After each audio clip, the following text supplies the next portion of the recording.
मैं श्री ज्ञानेंद्र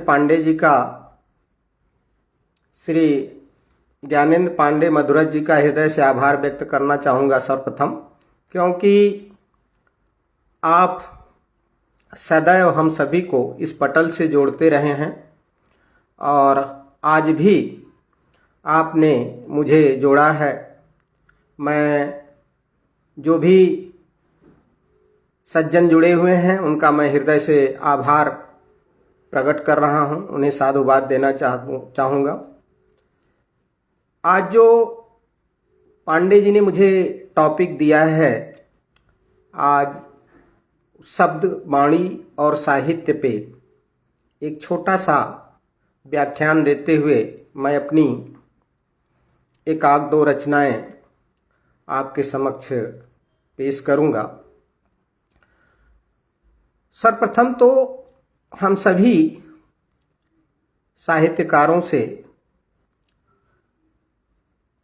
साहित्यकारों को बताना चाहूँगा कि अगर हम सभी को भाषाई संरचना में महारत हासिल करना है तो हम सभी को शब्द और वाणी के विषय में पूरी जानकारी रखनी चाहिए। मित्रों, जहाँ तक आप सभी जानते हैं कि शब्द के विषय में कहा गया है कि मंदतमः कृत्सनम जायेत भुवनतरयम यदि शब्द आह्यूयम ज्योतिरा संसारम न दिव्यते।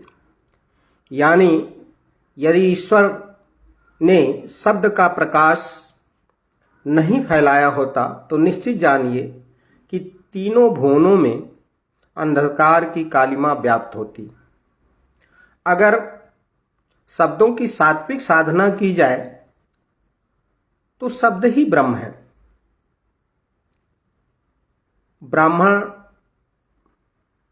शतपथ ब्राह्मण नामक ग्रंथ में लिखा है, वाग्वे ब्रह्म।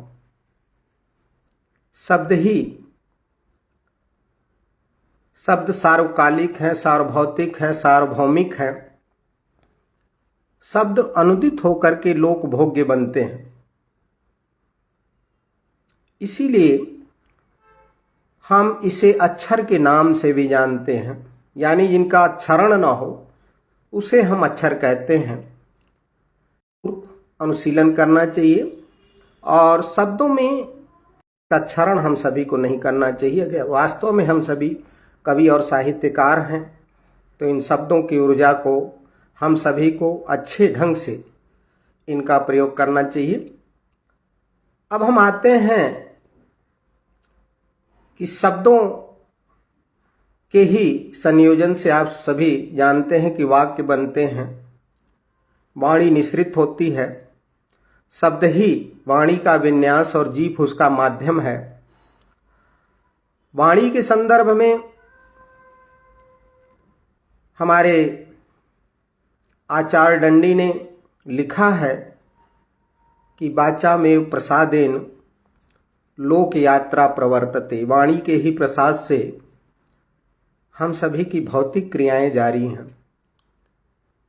छांगोपनिषद में सनत कुमार ने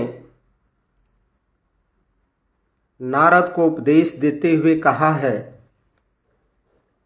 कि अगर वाक तत्व न होता तो सत्य असत्य, धर्म अधर्म, उचित और अनुचित की पहचान, विवेचना और स्थापना न हो सकती। तो आप सभी जानते हैं कि हम सभी 4 तरह की वाणियों का प्रयोग करते हैं। पहली जो वाणी है उसे पश्यन्ति वाणी के नाम से जानते हैं। पश्यन्ति वाणी हम सभी को सुलभ नहीं हो पाती, ये उच्च साधकों के पास होती है और इसका निवास स्थान मूलाधार है। मूल चक्र में ये निवास करती है और ये उच्च साधकों के पास होती है। दूसरी वाणी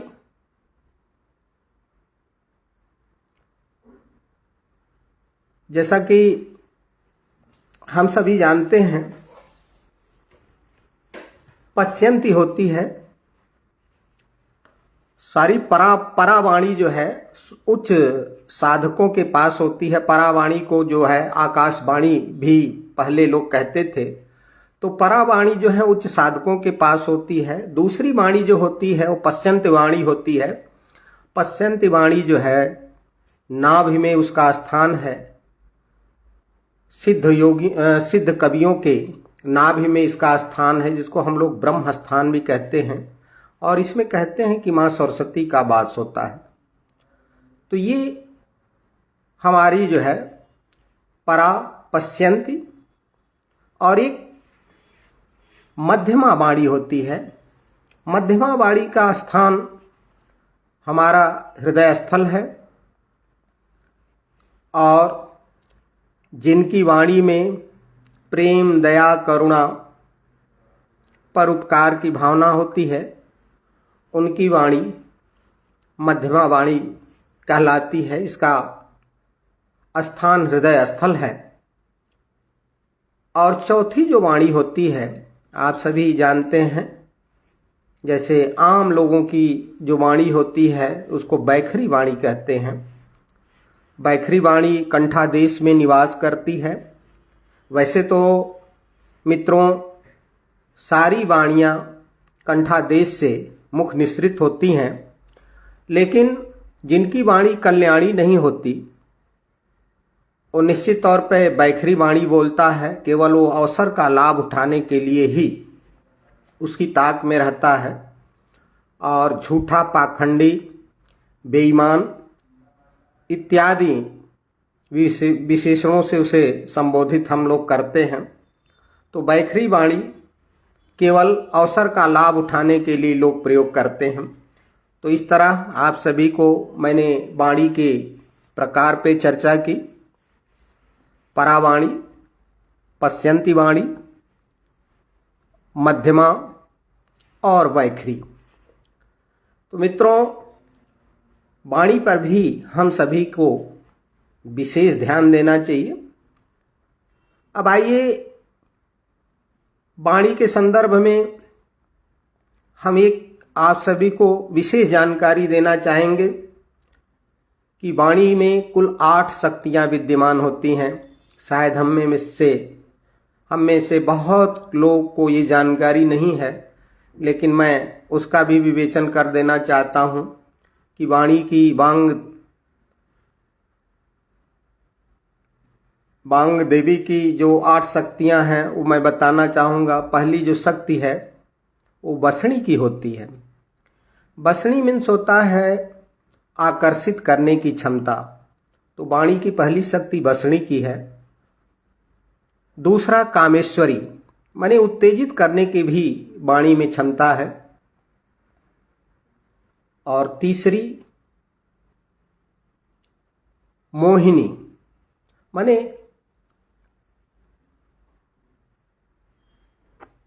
आनंद प्रदान करने की भी क्षमता है। इसके बाद चौथा अरुणा की है, माने वाणी मुख पे आभा भी प्रदान करती है। विमला की शक्ति भी वाणी में होती है, जो मुखमंडल से आपको विमल करती है, माने वो भी आपके मुखमंडल से मलिनता को हटाती है। तो ये अरुणा और विमला की 2 शक्ति वाणी में है। तो 3 2 5 शक्तियाँ हो गई। और 3 और शक्ति होती है वाणी की। एक जैनी की शक्ति होती है, जो विजयानुभव प्रदान करने वाली होती है। और सातवीं जो है सर्वेशी। सर्वेशी माने सबसे संबंध जोड़ने के भी कला होती है वाणी में। और जो 8वीं शक्ति वाणी की हमारे आर्ष ऋषियों ने, मनीषियों ने, चिंतकों ने, तत्वदर्शियों ने बताया है, वो वरदा की शक्ति वाणी में होती है। वरदा मीन्स वरदान देने की क्षमता। तो इसीलिए कहते हैं कि वृथा न जाए देव ऋषि वाणी। मित्रों, अगर आपका अंतःकरण पवित्र है और आप किसी को कुछ कह देते हैं, तो निश्चित जानिए वो वाणी आपकी अभिशाप, श्राप और दुआओं में बदलती रहती है। तो हम आप सभी को वाणी की शक्तियाँ, वाणी के प्रकार के संदर्भ में आपसे गहन विचार विमर्श किया। आप सभी इस वार्ता से जरूर लाभान्वित होंगे, जो मैं आप सभी से आज चिंतन कर रहा हूँ। इसके बाद साहित्य क्या है, आइए इस पे अनुशीलन करें।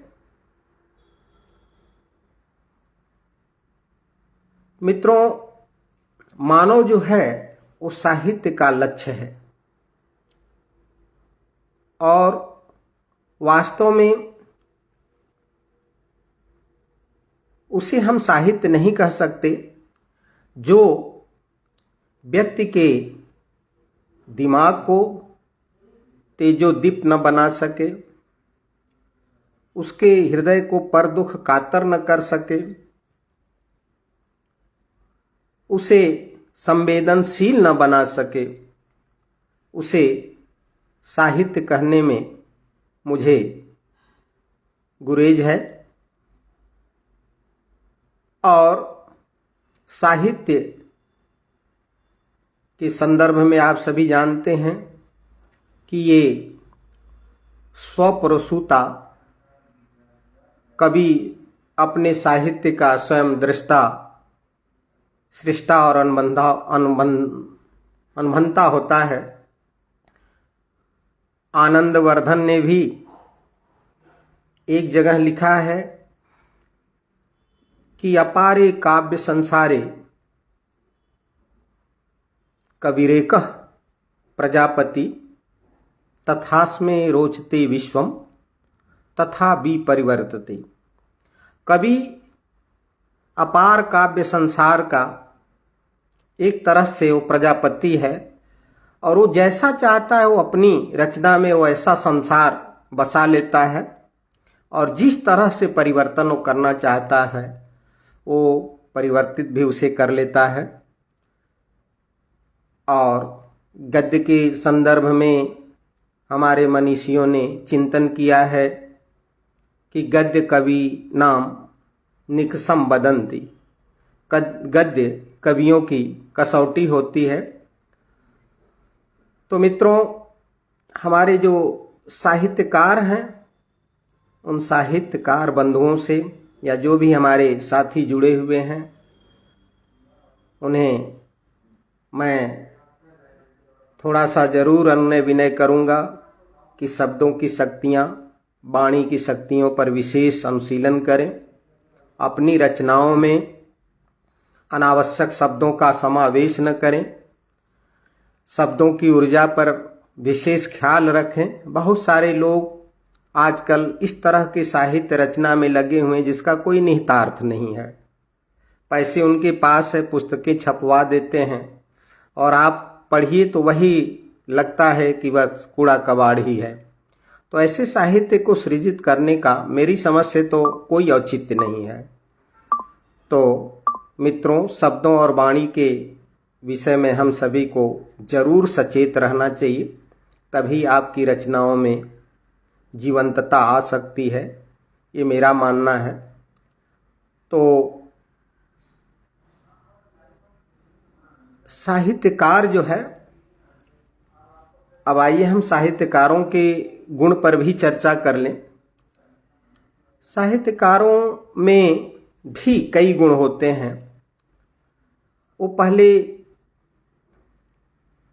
एक तरह से समाज का हित चिंतक माना जाता है, उस समाज का मार्गदर्शक माना जाता है, समाज हित में सदैव लीन रहता है, मनीषी है, शब्दों का ब्रह्मा है, सर्वहारा वर्ग में जान फूंकने की भी उसमें कला होती है, मठ गढ़ को तोड़ने फोड़ने वाला भी होता है, और शक्ति का आराधना करके लोगों को विजय दिलाने की भी क्षमता हमारे साहित्यकारों में होती है। तो कीरत के बिरवा कवि हैं, इनको कबहूँ मुरझान न दीजिए। तो आप समझते ही हैं कि जहाँ न पहुँचे रवि वहाँ पहुँचे कवि। ऐसा साहित्यकारों के संदर्भ में, कवियों के संदर्भ में कहा गया है। निश्चित वो समाज के एक सचेतक हैं, मार्गदर्शक हैं, हितचिंतक हैं और समाज की विद्रूपताओं को उद्घाटित करते हैं, सुधार का मार्ग प्रशस्त करते हैं। तो ये हमारे साहित्यकारों और कवियों में ये गुण होता है।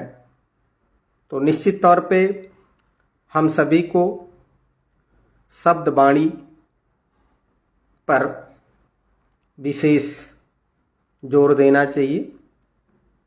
हाँ, आप बहुत ज़्यादा न बोलते हुए, लोग हमारे मनीषियों ने चिंतन किया है कि मितम च सारम च बचो ही वाग्मिता, माने आपकी वाणी की कुशलता क्या है कि थोड़ा बोलिए, सारयुक्त बोलिए।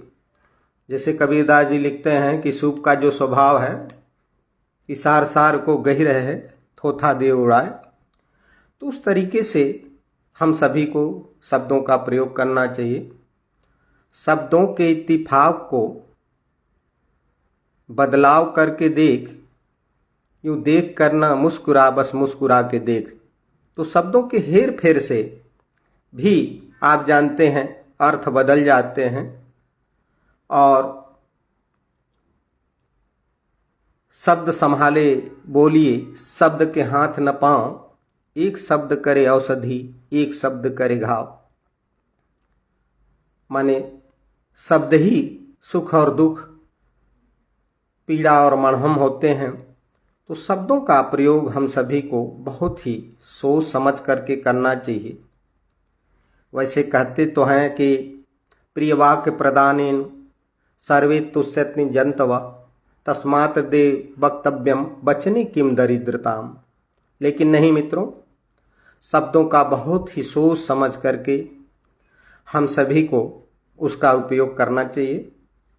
अनावश्यक शब्दों की ऊर्जा का क्षरण हम सभी को नहीं करना चाहिए। जैसा कि अभी हमने बताया कि वाणी की 8 शक्तियाँ हैं। अक्षर को हम लोग ब्रह्म कहते हैं। आपको याद होगा कि जब हम सभी छोटी कक्षाओं में पढ़ते थे तो कभी किताबों से पैर छू जाता था तो हम लोग प्रणाम करते थे। ऐसा हमारे माता पिता ने संस्कार दिए थे बच्चों को उस समय कि उसमें जो है किताबों में माँ सरस्वती का वास होता है। इसीलिए हम लोग जो है किताब के पन्ने को नहीं फाड़ते थे, उसे जलाते नहीं थे, पैर छू जाने से उसको प्रणाम करते थे, इत्यादि इत्यादि हमारे बचपन में हम सभी के संस्कार जो है सिखाए जाते थे। लेकिन मित्रों, आज आप सभी जान रहे हैं कि कितना संस्कार का संकट व्याप्त है, परिव्याप्त है। जन्मने सर्वे शूद्रा संस्कारयते द्विजो भवति। जन्म से सभी ही शूद्र होते हैं, लेकिन शायद आप सभी जानते हैं कि संस्कार से ही हम लोग द्विज होते हैं। तो संस्कार विहीनता आज बहुत तेजी से फैल रही है। हम सभी की जो संस्कृतियाँ वो हाथ से छूट रही हैं। हम सभी पाश्चात्य अंधाधुनीकरण में मस्त हैं। अपनी अच्छी संस्कृति का हम लोग परित्याग करते हुए आधुनिकता के कल्चर में जीवन यापन कर रहे हैं, जो कि कदापि उचित नहीं है। क्योंकि स्वामी जी, आप सभी जानते हैं कि विवेकानंद जी कहते थे कि as we have come in this world leave some mark behind, otherwise there will be no difference between you tree and stone. तो अगर हम इस धरा पर आ गए हैं तो ज़रूर हम सभी को अच्छे सृजन, अच्छे कार्य करने चाहिए, जिससे हम सभी के जीवन में, पत्थरों के जीवन में, उन वृक्षों के जीवन में अंतर महसूस हो सके। स्वामी जी बहुत ही ज्ञानी पुरुष थे और बहुत ही उनका जीवन काल आप जानते हैं बस 39 ईयर्स और कुछ माह था, लेकिन उन्होंने पूरी जो है मानवता को हिला कर रख दिया। इतने अच्छे वो सृजक थे कि उन पे बहुत सारे शोध हुए हैं उनकी कृतियों पे। तो मैं आप सभी को शब्द, वाणी, भाषाई महारत हासिल करने हेतु कि कैसे हम सभी को शब्दों का प्रयोग, वाणी का प्रयोग अपने जीवन में करना चाहिए। और हम सभी एक कवि और साहित्यकार भी हैं, तो निश्चित तौर पे हम लोगों के लिए शब्द और वाणी का हम सभी के जीवन में बहुत बड़ा रोल है, इसका महत्व है। इसकी उपादेयता पे हम सभी को जरूर चिंतन करना चाहिए।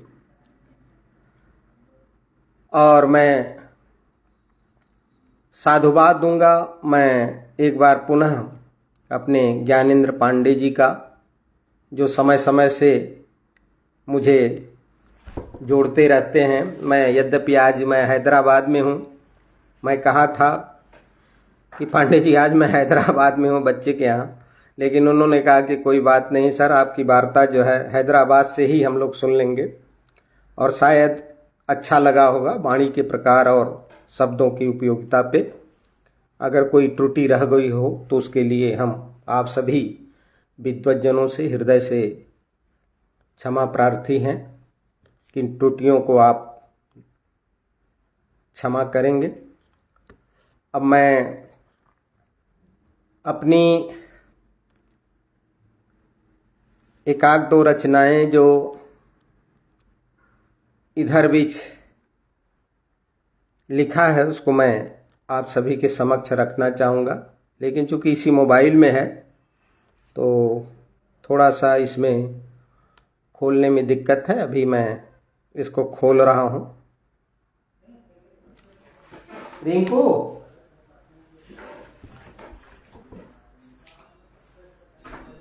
रिंकू, रिंकू, थोड़ा सा एक दिक्कत आ गई।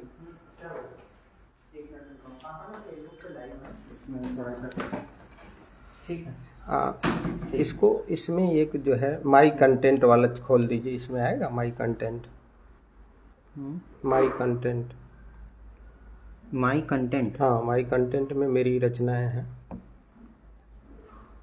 तो फिनिश करना है क्या? खत्म? नहीं नहीं, हमको सुनाना है ना। माई कंटेंट देखिए कहाँ से आएगा। फिनिश ही दिखा रहा है यहाँ। अगर मैं फिनिश करूँगा तो फिनिश हो जाएगा। नहीं, अरे कंटिन्यू फिर जोड़ना पड़ेगा। इसमें खोल दें। किसमें? आपका व्हाट्सएप पे है? हाँ, इस पे हमारे व्हाट्सएप पे है ना, तो फिर उसमें लगाना पड़ेगा। मित्रों क्षमा चाहेंगे, थोड़ा सा तकनीकी प्रॉब्लम थी। हमारे पांडे जी ने मुझे कहा था कि यहीं हैदराबाद से जुड़िएगा, लेकिन शायद रचनाएं मैं लेकर नहीं आया था, इसलिए जो है दूसरे मोबाइल से ट्रांसफ़र करके इसको पुनः मैं आप सभी के समक्ष हूँ। मित्रों, आप सभी जानते हैं कि हम लोगों के जीवन में पंच महाभूतों का बहुत बड़ा रोल है और हमारे आर्ष ऋषियों ने, हमारे पूर्वजों ने पंच महाभूतों को देवतुल्य मान करके उनका जो है संरक्षण, वंदन और अभिनंदन करते रहे हैं। तो मैं जो हमारी एक इधर बीच कुछ दिनों पहले, महीनों पहले एक रचना मैंने लिखा है बड़ा सिंपल ढंग से कि हम सभी के सर पे जीवन में ऋषियों का ऋण होता है, माता पिता का ऋण होता है। उसी प्रकार से मैंने एक सृजन किया कि पंच महाभूतों का भी ऋण हम लोगों के सर पे है। जैसा कि आचार्य तुलसी ने रामचरित मानस में लिखा है कि क्षिति जल पावक गगन समीरा पंच रतित यह अधम शरीरा। तो ये शरीर जो है हम सभी का पंच महाभूतों से निर्मित है। तो आइए एक छोटी सी रचना जो बहुत ही प्रेरणादायी है वो आप सभी के समक्ष रखना चाहूँगा। शीर्षक इसका है पंच महाभूतों का ऋण। पंच महाभूतों से निर्मित हम सबका यह जीवन, आओ इनका भार उतारें, अपनाएं यह दर्शन। धरती जैसी सहनशीलता जीवन में अपनाएं, पर्वत जैसी बाधाओं को तन से दूर भगाएं। जीवन को हम पानी जैसा निर्मल सदा बनाएं, जल के ऋण से मुक्त मिले तब दिव्य भावना पावें। अनल सदृश हम सबका जीवन होवे सदा प्रकाशक, अंतःकरण पवित्र बनावें यह रोगों का नाशक। जीवन में आकाश सरीका बने सर्व उपकारी, पंच महाभूतों का कर्जा सर से उतरे भारी। मारुत जैसी जीवन ऊर्जा बने सदा प्रवाही, सन्मार्ग के बने पथिक देकर सदा गवाही। परम हितैषी प्रकृत तत्व का करें सही उपयोग, पूर्ण आत्मा सुख का जीवन होगा बड़ा सुयोग। तो ये मित्रों, ये पंच महाभूतों की रचना आपके समक्ष जो हम सभी का पंचभूतों का ऋण है उसके संदर्भ में मैंने प्रस्तुत की। अब समय हो चुका है जैसा कि घड़ी बता रही है, लेकिन इन दिनों एक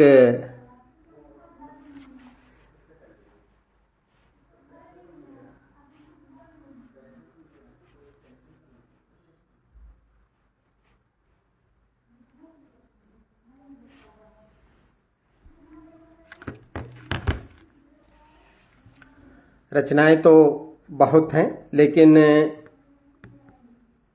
इस समय मैं आप सभी का हृदय से आभार व्यक्त करते हुए आप सभी दुर्लभ श्रोता बंधुओं को, मनीषियों को, रचनाकारों को हृदय से प्रणाम करते हुए मैं ये साधुवाद देता हूँ आप सभी को कि आपकी रचनाएं विश्व, आप सभी की रचनाएं लोक व्यापकता की क्षितिज को स्पर्श करें।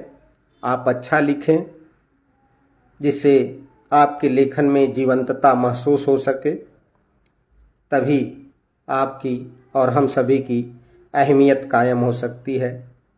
बहुत बहुत धन्यवाद। जय हिंद।